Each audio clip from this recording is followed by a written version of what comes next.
باللہ من الشیطان الرجیم بسم اللہ الرحمن الرحیم عسیٰ ان یبعثک ربک مقاما محمودا صدق اللہ مولانا العظیم۔ محترم مشائخ علماء کرام و معزز خواتین و حضرات،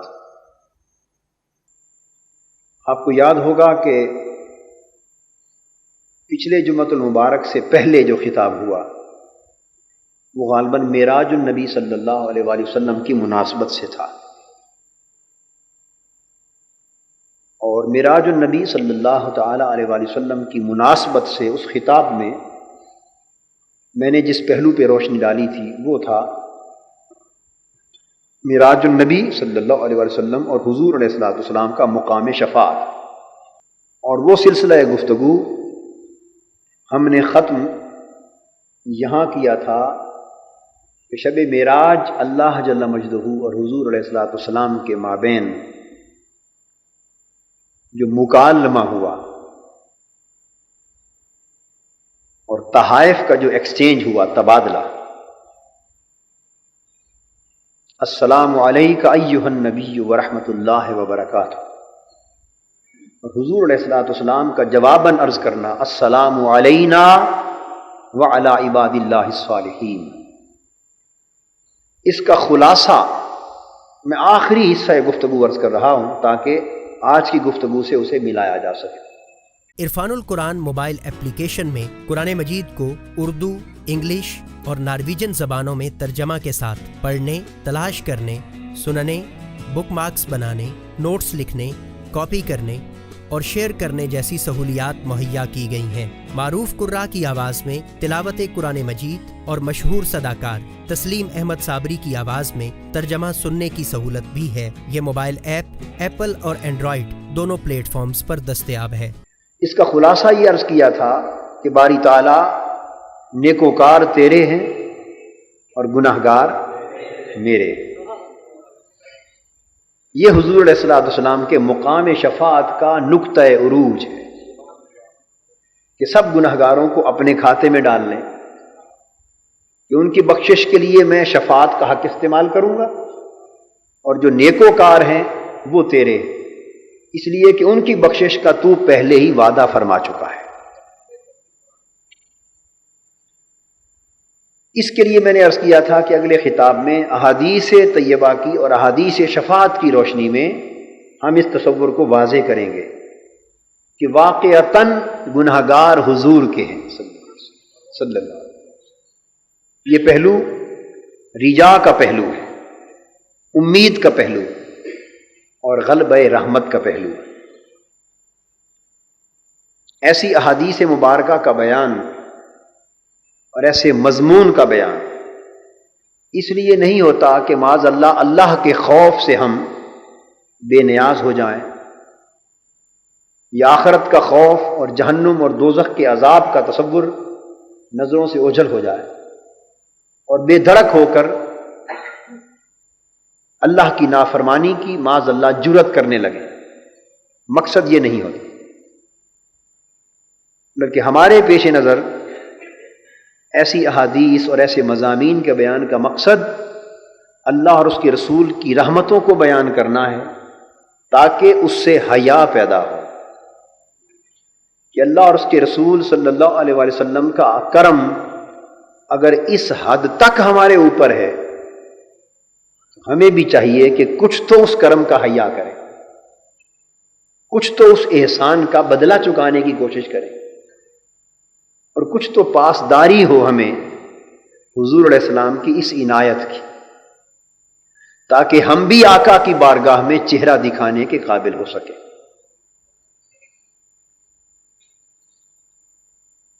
یہ تصور حضور علیہ الصلوۃ والسلام کے حوالے سے کہ آپ کا یہ فرمانا کہ گناہگار میرے ہیں اور اے اللہ نیکوکار تیرے ہیں، حقیقت میں یہی تصور عقیدہ شفاعت ہے۔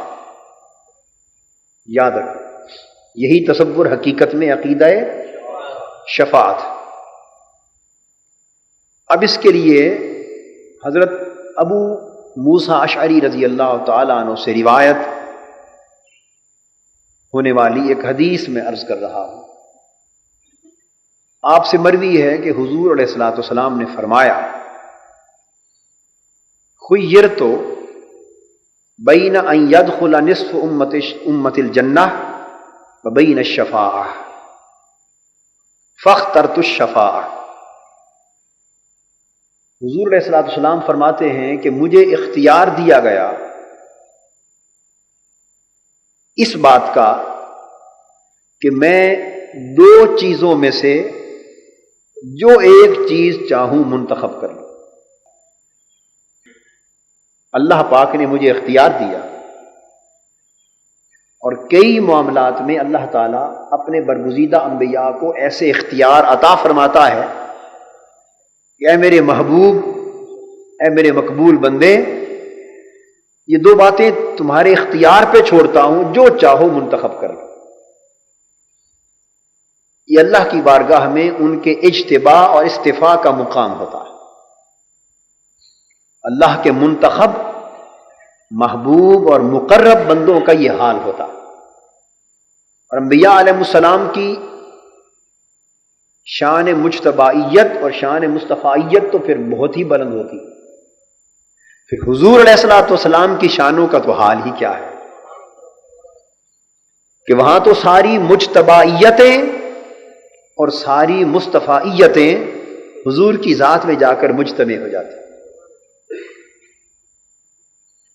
تو فرمایا کہ مجھے اللہ پاک نے اختیار دیا کہ میں دو چیزوں میں سے جسے چاہوں چن لوں۔ کون سی دو چیزیں؟ فرمایا محبوب صلی اللہ علیہ وسلم، چاہو تو گن کر اپنی آدھی امت بغیر حساب کے بخشوا لو۔ چاہو تو اپنی آدھی امت بغیر حساب و کتاب کے بخشوا لو، اور اگر دوسری صورت یہ کہ چاہو تو اس کی بجائے حق کے شفاعت لے لو۔ شفاعت کہتے ہیں سفارش کرنے کو، اور سفارش بھی وہ جو مقبول سفارش۔ یہ بات سمجھ لیں، ہر ایک کی سفارش قبول نہیں کی جاتی۔ میں بھی سفارش کر سکتا ہوں، آپ بھی کر سکتے ہیں کسی حکمران کو، کسی بادشاہ کو۔ ہر شخص جس کی تھوڑی زیادہ رسائی جان پہچان ہو وہ سفارش کر سکتا ہے، مگر ہر ایک کی سفارش میں ضمانت نہیں کہ وہ من و ان قبول کر لی جائے۔ مگر شفاعت وہ حق ہے، یہ ایسی سفارش ہے کہ جو مقبول ہوتی۔ تو حضور علیہ الصلوۃ والسلام نے فرمایا کہ اللہ پاک نے ارشاد فرمایا کہ محبوب چاہو تو آدھی امت بغیر حساب کے بخشوا لو، یا چاہو تو حق کے شفاعت لے لو، میری بارگاہ میں مقبول سفارش کا حق لے لو۔ آقا فرماتے ہیں فاخترت الشفاعہ، میں نے پہلا سودا چھوڑ دیا، وہ جو آدھی امت بغیر حساب کے بخشوانے کا سودا تھا نا، چھوڑ دیا، اور شفاعت کا حق چن لیا۔ شفاعت کا حق چن لیا۔ اگر ہمارے جیسا کوئی ناقص سمجھ والا آدمی اس سودے پر غور کرے تو شاید وہ یہ کہے بھئی آدھی امت بغیر حساب کے بخشی جا رہی ہے، یہ تو بڑا اچھا سودا تھا، اسی کو منتخب فرما لیتے۔ مگر یہ ہماری ناقص سوچ ہے، اور وہ آقا کی سوچ ہے، حضور علیہ الصلوۃ والسلام کی سوچ ہے۔ فرماتے ہیں میں نے یہ سودا چھوڑ دیا۔ کیوں چھوڑ دیا؟ اور شفاعت کا حق لے لیا۔ اسے کیوں لے لیا؟ فرماتے ہیں لِأَنَّهَا أَعَمُّ، اس لیے کہ پہلے سودے میں رزق تھا، پہلا سودا محدود تھا، اس میں ایک حد تھی، ایک قید تھی، اور وہ یہ کہ آدھی امت تو بغیر حساب و کتاب کے بخشوا لیتا، آدھی امت بغیر حساب کے بخشوا لیتا، اور اگر اس کے بعد میرا امتی کوئی یا رسول اللہ کہہ کے پکار دیتا کہ حضور مجھ پہ بھی کرم کیجئے، تو پھر میں کیا کرتا؟ لمٹ تو پوری ہو گئی تھی، جو کوٹا تھا وہ تو مکمل ہو چکا ہوتا۔ اب کوٹا مکمل ہو جانے کے بعد تو میں تجاوز نہیں کر سکتا تھا نا، کیونکہ بات طے ہو جاتی ہے اللہ کی ذات کے ساتھ۔ تو میں کوٹا مکمل کر لیتا بخشوانے کا، اور بعد میں کوئی غریب امتی، مسکین امتی، گناہگار امتی اس کی نگاہ مجھ پہ پڑ جاتی اور رو کے پکار دیتا کہ یا رسول اللہ مجھے بھی بچا لیجیے، تو میں کیا کرتا؟ میری رحمت تو گوارا نہ کر سکتی، لیکن میرے پاس کوٹا ایکسپائر ہو چکا تھا، اس میں قید تھی، اس میں رسک تھا کہ کوئی چھوٹ نہ جائے، اس میں ایک حد تھی۔ تو میں نے چاہا، عرض کیا باری تعالیٰ یہ حد والا سودا اپنے پاس رکھ، مجھے حق کے شفاعت دے، اور ایسا حق جس پر حد کوئی نہ ہو، جس پر قید کوئی نہ ہو، وہ پھر میری مرضی پر چھوڑ دے۔ شفاعت کا حق دے، اور ایسا حق جو عام ہو، جس پر حد بندیاں نہ ہو، یعنی جس کے حق میں جب تک چاہوں شفاعت کرتا رہوں اور تو بخشتا رہے۔ تو فختر تو میں نے وہ شفاعت لے لی، وہ شفاعت لے لی، کیونکہ یہ عام تر ہے، اس پر کوئی حد نہیں، اس پر کوئی قید نہیں۔ اور یہ وہ شفاعت ہے کہ اس کے لیے وعدہ اللہ پاک نے فرمایا وَلَسَوْفَ يُؤْتِيكَ رَبُّكَ فَتَرْضَىٰ، محبوب ان قریب تمہیں اتنا کچھ دوں گا، اور وہ کچھ دوں گا کہ تو راضی ہو جائے گا، اتنا کچھ دوں گا اور دیتا رہوں گا کہ تو خود اپنی زبان سے کہے گا کہ مولا اب میں راضی ہو گیا۔ یہ تو اللہ پاک کا وعدہ تھا نا۔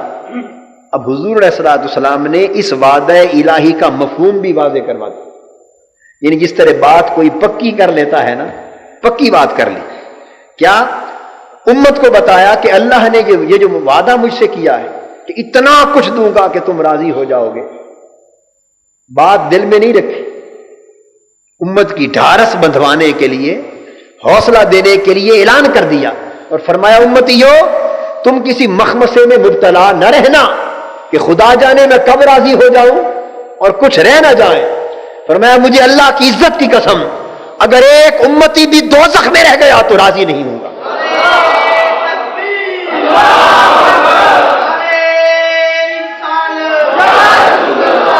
جب تک سب کو بخشوا نہ لوں لا ارضا، راضی نہیں ہوں۔ یہ کرم ہے حضور کا اس گناہگار امت پر۔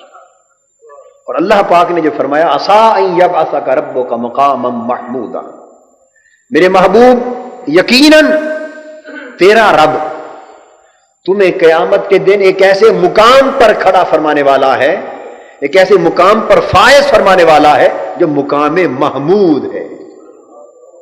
تو صحابہ کرام نے پوچھا یا رسول اللہ صلی اللہ علیہ وسلم، وہ مقام محمود جس کا اللہ نے آپ سے وعدہ فرمایا کہ قیامت کے دن اللہ تمہیں اے محبوب اس مقام محمود پہ کھڑا کرے گا، وہ مقام محمود ہے کیا؟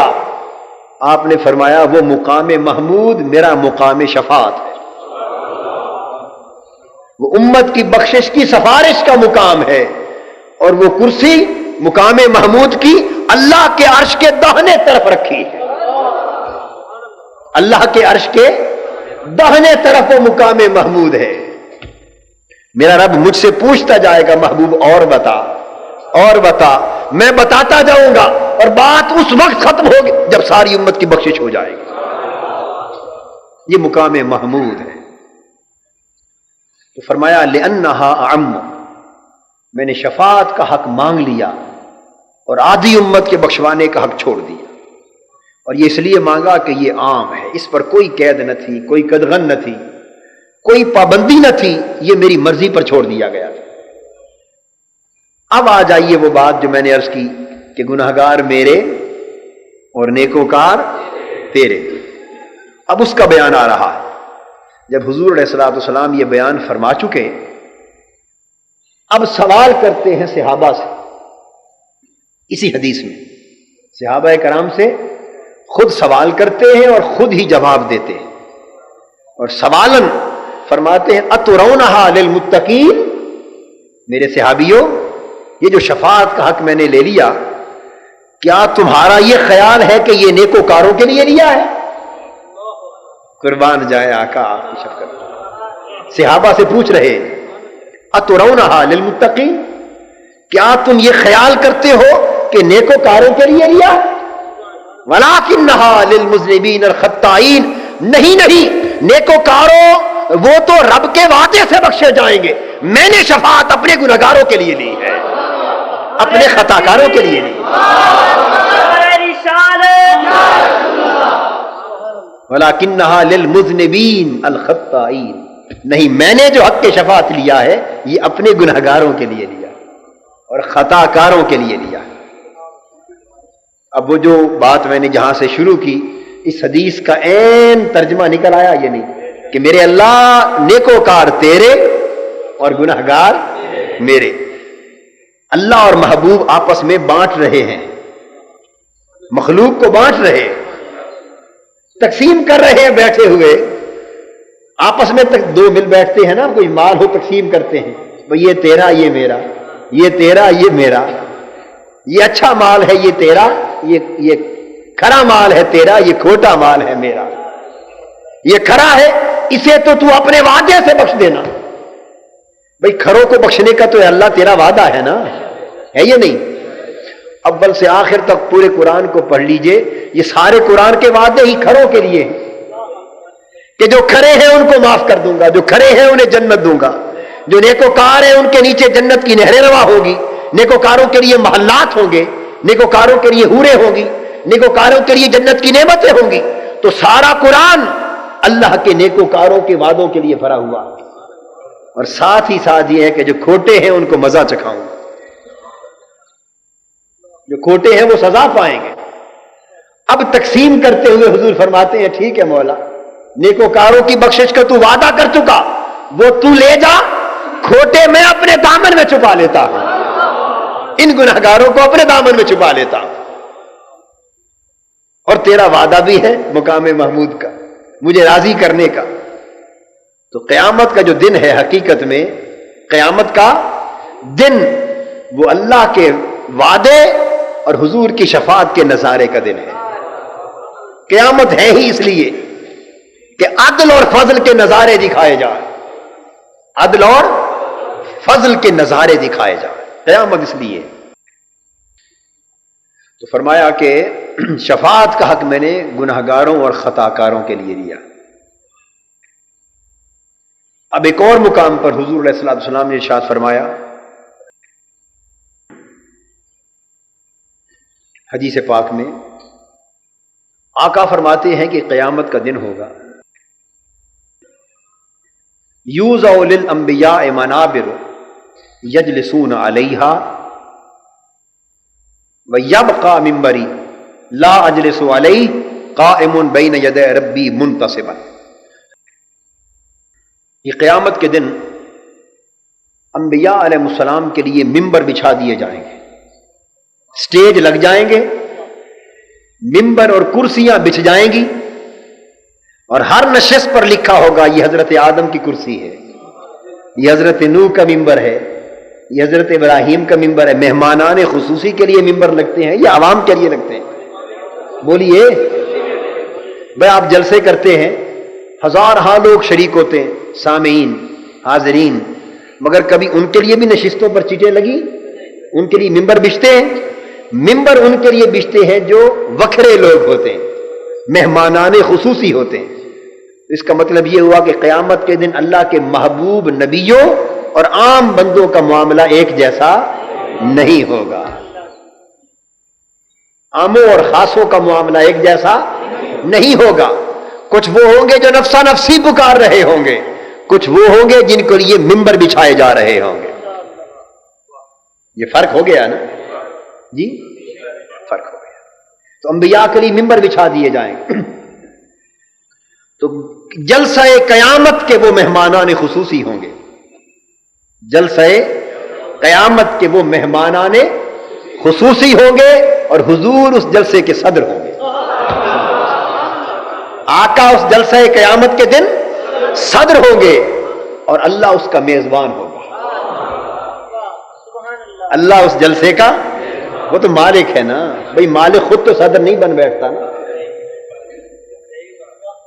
بھئی. جلسہ بلانے والا خود کرسی صدارت پر تو نہیں بیٹھتا. وہ تو مالک ہے, وہ تو بٹھانے والا ہے, عزتیں دینے والا ہے, سب عزتوں کا خود مالک ہے, جس کو جو عزت چاہے عطا کر رہا ہے. بھئی تم یہاں بیٹھ جاؤ, انبیاء اور رسول آ جائیں, تم ان سٹیجوں پر ممبروں پر بیٹھ جاؤ, تم آج مہمانان خصوصی ہو, اب میرے محبوب کی باری ہے, تم کرسی صدارت پر آ جاؤ.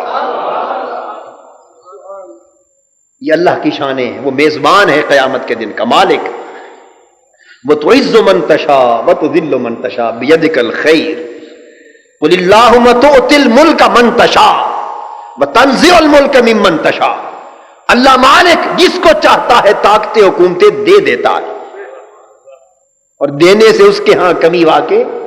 قرآن بتا رہا ہے تؤتی الملک من تشاء, ملک, حکومت, تخت, سلطنت, اقتدار جس کو چاہتا ہے دے دیتا ہے. تو جب دے دیتا ہے تو اس کے پاس سے کچھ نکل جاتا ہے؟ نہیں. جس کو چاہتا ہوں ملک و سلطنت دے دیتا ہوں. اگر دنیا کی سلطنتیں دینے والا رب ہے تو دوستو روحانی سلطنتوں کو دینے والا بھی وہی ہے. اور اگر یہ خیال گزرے کہ دے دیا تو معاذ اللہ کیا اس کے پاس کمی ہو گئی؟ نہیں. تنزع الملک ممن تشاء, مالک میں ہی ہوں, پھر جس سے چاہتا ہوں لے بھی دیتا ہوں. اس لیے اکڑنا نہیں چاہیے اللہ کی بارگاہ. تو جتنی طاقت ملے اتنا جھکنا چاہیے, جتنا کرم ہو اتنا جھکنا چاہیے, کیونکہ اگر وہ دے سکتا ہے تو وہ لے بھی سکتا ہے. وَتُعِزُّ مَن تَشَاءُ, جسے چاہتا ہے تو عزتیں دے دیتا. وَتُذِلُّ مَن تَشَاءُ, جسے چاہتا ہے ذلیل کر دیتا. بِيَدِكَ الْخَيْرُ, خیر ساری میرے اللہ تیرے ہاتھ میں. اب بات کو سمجھ گئے نا؟ تو ساری خیر اللہ کے ہاتھ میں. اب وہ میزبان قیامت ہے, ساری خیرات کا مالک, سب حسنات کا مالک, سب رحمتوں نعمتوں کا مالک, سب قدرتوں کا مالک, میزبان جلسہ. اور میزبان کا طریقہ کیا ہوتا ہے کہ جس کو کرسی صدارت پہ بٹھا دے اس جلسے پر اختیار اسی کو دے دیتا ہے. اب جو چاہے اس کی مرضی سے کھڑا ہو, جو چاہے بیٹھے. کرسی صدارت والے کا اختیار یہ ہے کہ جس کو بولنا ہو وہ بھی صدر سے اجازت لے کے بولتا, صدر کی اجازت سے بولتا. صدر جس کو جتنا وقت دے,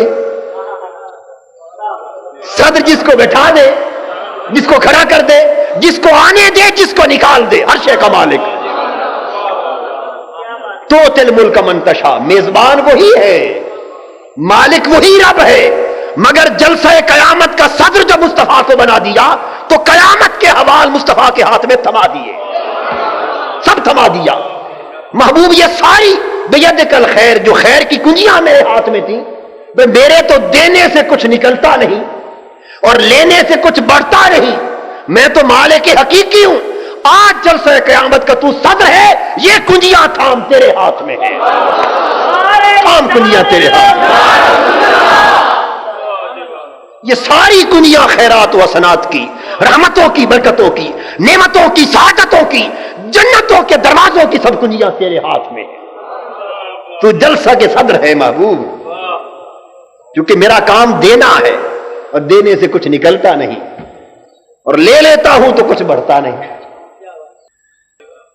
اگر آپ کے دل میں یہ خیال آئے کہ میں نے کرسی صدارت کا تصور بیان کر کے یہ سارا کچھ دینے کا مفہوم گھڑ لیا, معاذ اللہ, محض ایسی بات نہیں. یہ بھی حدیث پاک سے ثابت ہے.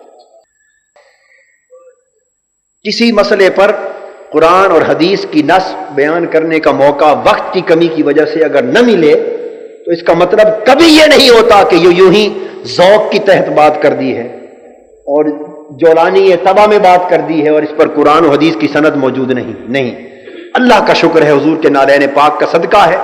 طبیعت اور ذوق جو چاہے اور جتنی جولانی میں ہو, مگر کتاب و سنت کی سند سے ہٹ کر بات کبھی نہیں, کبھی نہیں.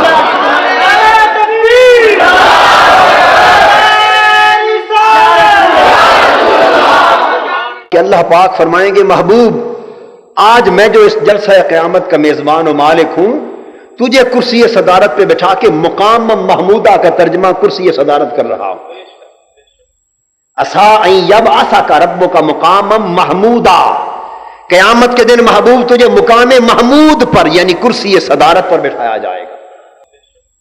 یہ قرآن کی سند اور حدیث میں آقا نے فرمایا الکرامت والمفاتیح یومئذ بیدی، کہ قیامت کے دن میری شان یہ ہوگی کہ ساری بزرگیاں اور ساری چابیاں اللہ میرے ہاتھ میں تھما دے گا۔